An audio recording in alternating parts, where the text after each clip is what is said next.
내년 전라남도 체육대회가 순천에서 열릴 예정인 가운데 행사를 연출하는 업체의 경쟁 입찰 심사 과정에서 황당한 결과가 나와 논란이 되고 있습니다.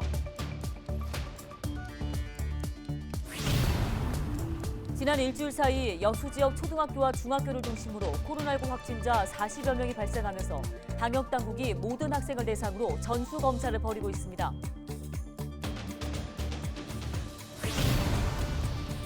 전라남도 교육청에서 코로나19 확진자가 추가 발생했습니다. 교육청은 23일까지 예정됐던 청사 폐쇄를 추가 확진자 발생으로 인해 연장하기로 했습니다. 전국적으로 한파가 시작된 가운데 전남 지역에도 본격적인 추위가 시작됐습니다. 다음 주 비까지 예보되면서 추위는 더욱더 거세질 것으로 보여 농작물 피해 없도록 각별히 주의하셔야겠습니다.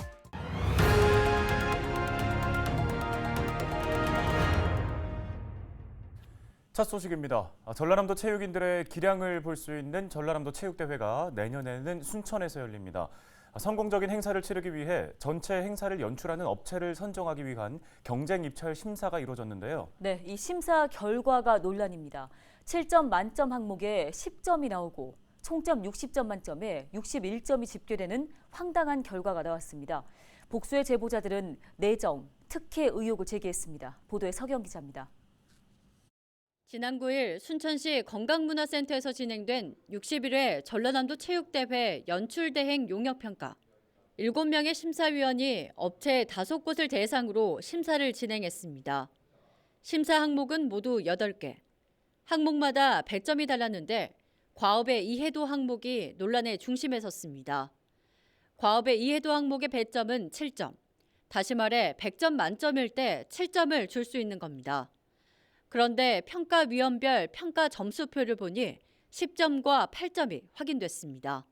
점수가 잘못 부여된 겁니다. 복수의 제보자들은 입찰 심사 자체에 대한 의심의 눈초리를 거둘 수 없다고 말합니다. 7점 만점에 10점을 줄 수 있습니까? 항목별 전체 점수 합산하면 60점 만점이에요. 근데 어떻게 61점이 나올 수가 있을까요? 이해가 안 되죠.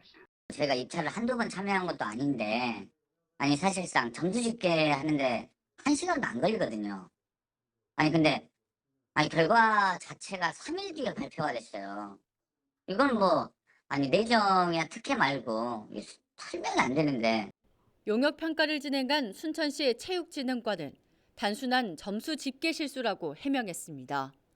심사위원 7명은 수음이한가로 평가했는데 이걸 다시 점수로 환산하는 과정에서 오류가 발생했다는 겁니다. 점수를 정정하더라도 입찰 결과 1순위와 2순위가 변경되지 않는다며 문제가 없다는 입장이었습니다. 특정 업체에 대한 특혜나 내정 의혹에 대해서는 있을 수 없는 일이라며 부인했습니다. 수음이 양과 배점을 놔두고 그것을 옮기는 과정에서 우리 그 담당자의 작은 실수를 해가지고 제 공고를 통해서 이거 바로 잡았고 앞으로 이런 일이 없도록 더 세심하게 노력하겠습니다. 논란이 불거지자 순천시는 집계 실수를 인정하고 정정된 점수표를 다시 홈페이지에 게시했습니다. 실무자와 팀장, 과장, 국장, 시장까지 수많은 결제 라인을 거치면서도 파악하지 못했던 점수 집계 오류. 61회 전라남도 체육대회가 본격적인 행사도 치르기 전부터 신뢰도 문제로 빈축을 사고 있습니다. 헬로티비 뉴스 서경입니다. 네, 절기 소설이 지나고 전남에도 본격적인 추위가 시작됐습니다. 네, 이번 추위는 주말에 조금 회복되다가 다음 주부터 비가 내리면서 본격적인 겨울 날씨를 보일 것으로 보입니다. 박종호 기자입니다. 거리를 걷는 시민들의 옷차림이 두꺼워졌습니다. 찬바람을 막기 위해 주머니에 손을 넣거나 모자를 쓰고 서둘러 길을 걸어갑니다. 겨울철 대표 간식인 붕어빵도 거리마다 모습을 드러냈습니다. 추운데 밖에를 잘 못 나와요. 오늘 지금 3일차 나왔어. 3일차. 5개 하고 나왔어요. 첫눈이 내린다는 소설이 지나면서 본격적인 추위가 시작됐습니다. 평균 10도씨 이상의 온도를 보이다가 최저 4도씨의 추위도 예보됐습니다. 북쪽에서 내려오는 기압골의 영향으로 추위가 계속될 것으로 전망되고 있습니다. 대체로 맑은 날씨를 보이다가 강한 바람이 불어 체감 온도는 더욱 떨어질 것으로 보입니다. 구름이 많다가 오후에 차차 맑아지겠습니다. 다시 기온이 떨어지면서 아침 기온은 4도, 낮 최고 기온은 11도가 되겠습니다. 기상청은 기온이 떨어지는 만큼 면역력이 약한 어린이와 노약자 등은 야외 활동을 자제해야 한다고 조언했습니다. 또 겨울철 한파가 우려되면서 겨울 배추와 무등 채소류에 볏짚을 덮어주거나 과일나무는 보온재 등으로 감싸줄 것을 당부했습니다. 시설하우스 작물이 저온 피해를 입지 않도록 냉기를 막고 보온시설을 점검해야 한다고 설명했습니다. 이번 추위는 당분간 지속될 예정이며 주말부터 약간 기온이 상승할 전망입니다. 헬로티비 뉴스 박정호입니다. 전남에서 23일 24시 기준 코로나19 확진자 52명이 발생해 전남 4163번부터 4207번 확진자로 분류됐습니다. 지역별로는 곡성에서 8명, 순천 7명, 여수 6명, 나주와 화순 각 5명, 목포 4명, 광양과 해남, 담양에서 각 3명, 영암과 한평, 영광에서 각 2명, 무안과 장성에서 각 1명씩입니다. 이들 가운데 17명은 자가격리 중 검사에서 양성 판정을 받았습니다. 확진자 52명 가운데 13명은 초등학생이나 중고등학생 그리고 유아인 것으로 파악됐습니다. 감염 경로가 아직 밝혀지지 않은 확진자를 비롯해 기존 확진자의 밀접촉자, 타 지역 방문 뒤 선제 검사 등을 통해 감염이 확인됐습니다. 방역당국은 정확한 감염 경로를 조사하고 있습니다. 지난 일주일 사이 여수 지역 초등학교와 중학교를 중심으로 코로나19 확진자 40여 명이 발생하면서 방역당국이 모든 학생을 대상으로 검사를 실시합니다. 여수시 보건소는 오는 28일까지 초등학교와 중학교 59곳 학생 2만여 명을 대상으로 전수 진단검사를 추진한다고 밝혔습니다. 검사는 매일 오전과 오후로 나누어 진남경기장과 망마경기장에 마련된 임시 선별검사소에서 이루어집니다. 여수시 교육당국은 오는 26일까지 전체 학교에 원격 수업을 실시한다는 방침입니다. 전남교육청에서 코로나19 확진자가 추가로 발생했습니다. 전라남도교육청은 최근까지 직원 6명이 확진 판정을 받았고 46명이 자가격리를 하고 있다고 밝혔습니다. 전남교육청은 지난 19일부터 23일까지 예정됐던 청사 폐쇄를 추가 확진자 발생으로 인해 연장한다고 설명했습니다. 청사 폐쇄로 교육청의 외부인 출입은 제한됐으며 선택적 재택근무가 진행돼 520명 가운데 300여 명이 출근했습니다. 권오봉 여수시장이 내년 초 전 시민 일상회복지원금을 지급하겠다고 밝혔습니다. 권오봉 여수시장은 단계적 일상회복에 따른 경제회복 추이를 분석해 시민들의 생활에 어려움이 지속된다면 내년 초 추경 예산을 편성해 일상회복지원금을 지급하겠다고 설명했습니다. 지원 효과를 높이기 위해 지급 시기를 신중하게 결정하는 것이라며 순천과 광양, 고흥처럼 즉시 지급하지 못한 부분에 대해서는 시민들의 양해를 구했습니다.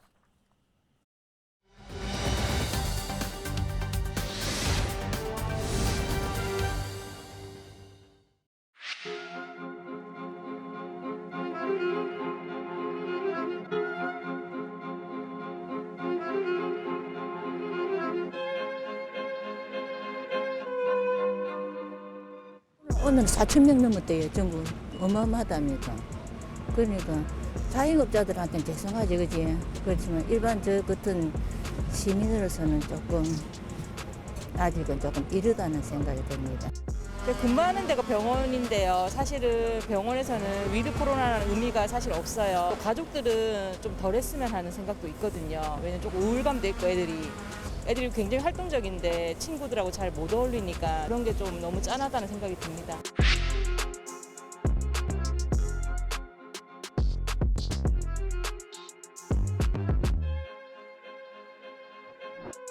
진짜 저도 이렇게 TV를 보든지 그러면은 너무 많이 확진자가 나오는 것 같아서 지금 긴급 멈춤 좀 해줬으면 좋겠어요.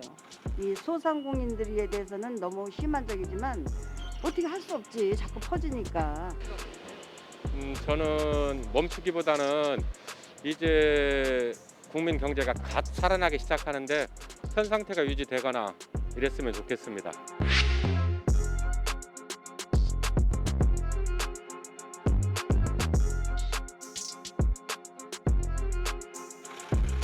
더 강화해야 되겠죠.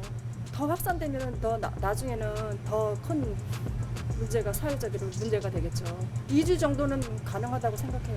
넘어가도 이제는 어쩔 수 없는 게 전에 그 치거래해도 자꾸 외지에서 사람들이 많이 들어와가지고 다 퍼주니까 저게 없다고 생각합니다.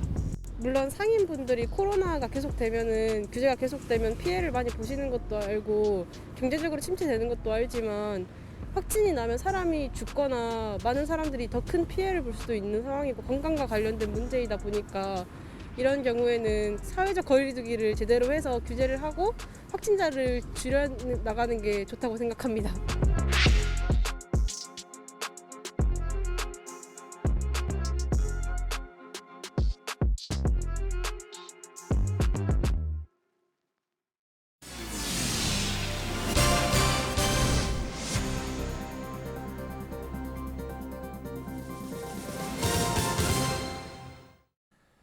다음 소식입니다. 5.18 광주 민주화운동을 무력으로 탄압했던 전두환 씨가 사망하면서 24일로 예정된 회고록 관련 민사재판 일정이 연기됐습니다.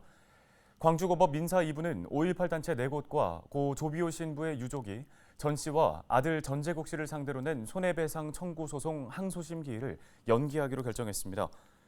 연기된 재판은 다음 달 22일로 예정된 가운데 전 씨가 사망했어도 아들 전재국 씨에 대한 소송은 그대로 유지됩니다. 앞서 1심 재판부는 북한군 개입과 헬기 사격 등 23개의 주장을 객관적인 근거가 없는 허위사실로 보고 원고 일부 승소 판결을 내리면서 항소심이 진행되고 있습니다. 전두환 씨가 90살의 나이로 생을 마감한 가운데 열린민주당 전남도당이 윤석열 국민의힘 대통령 후보에 전두환 관련 망언에 대해 진심 어린 사과를 촉구하고 나섰습니다. 열린민주당 전남도당은 성명을 내고 전두환 씨가 군사 쿠데타와 5.18을 빼면 정치를 잘했다고 표현한 윤 후보의 발언은 호남을 폄훼하는 망언에 불과하다고 강조했습니다. 특히 전 씨가 5.18에 대한 사죄 없이 생을 마친 시점에서 대통령 후보의 사과가 없다면 지역민을 기만한 것으로밖에 볼 수 없다고 덧붙였습니다. 5.18 민주화운동 당시에 부상자를 옮기다 계엄군의 총탄에 맞아 하반신 마비에 시달리던 60대 남성이 숨진 채 발견돼 경찰이 수사에 나섰습니다.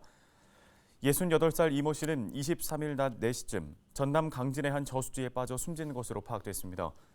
경찰은 이 씨가 숨지기 하루 전 전북 익산 자택에서 유서 한 장을 남긴 뒤 연락이 두절됐고 가족들의 신고로 고향 마을을 수색하다 실종자를 발견했다며 정확한 사인을 조사한 뒤 시신을 인계하겠다고 밝혔습니다. 현직 경찰관이 신입 여경을 성추행했다는 의혹이 제기돼 경찰이 조사에 나섰습니다. 전남경찰은 성추행 혐의를 받고 있는 모 경찰서 소속 A경위의 직위를 해제한 뒤 조사를 벌이고 있습니다. A경위는 상급자의 지위를 이용해 늦은 밤에도 연락을 하거나 성추행한 혐의를 받고 있습니다. 경찰청 진상조사팀은 정확한 사건 경위를 조사할 계획입니다. 단계적 일상회복에 대한 기대감으로 한때 살아났던 광주 전남 지역 소비자 심리가 11월 들어서 소폭 하락한 것으로 나타났습니다. 한국은행 광주 전남본부가 발표한 11월 광주 전남 지역 소비자 동향조사 결과를 보면 소비자 심리지수인 CSI는 102.9로 전월보다 1.5포인트 하락했습니다. 현재 생활 형편은 88, 생활 형편 전망은 96으로 전월 대비 각각 3포인트와 1포인트 하락했습니다. 가계 수입 전망도 99로 2포인트 떨어졌습니다. 앞으로 경기 전망도 95로 2포인트 하락했지만 취업 기회 전망은 94로 4포인트 상승했습니다. 최근 요소수 부족 사태로 곳곳에서 어려움을 호소하고 있는 가운데 전남 신안에서는 기부 행렬이 잇따르면서 훈훈한 감동을 주고 있습니다. 신안군은 최근 익명의 기부자가 요소수 180리터를 기부했고 신안 임자면 출신의 박신광 한동모터스 회장도 요소수 2,000리터를 기부했다고 밝혔습니다. 그러면서 공영버스가 멈춰서는 일이 없도록 요소수를 써달라고 요청한 만큼 공영버스는 물론 쓰레기 수거 차량과 산불 진화 차량에도 쓰일 예정입니다. 국제적으로 보호하고 있는 황새 4마리가 신안군 증도 일대에 머물고 있는 것으로 나타났습니다. 신안 증도에서 발견된 황새는 인공증식으로 태어났거나 자연방사했다가 번식에 성공한 어린 새로 추정되는데요. 어린 황새는 월동을 위해 비교적 따뜻한 기후의 남쪽으로 이동하는데 먹이가 풍부한 증도의 갯벌을 찾은 것으로 보입니다. 황새는 광복을 맞기 전만 해도 흔한 텃새였지만 밀렵이 성행하며 자치를 감춰 멸종위기종이자 천연기념물로 지정해 보호하고 있는 조류입니다. 헬로티비 뉴스 마칩니다. 시청해주신 여러분 고맙습니다.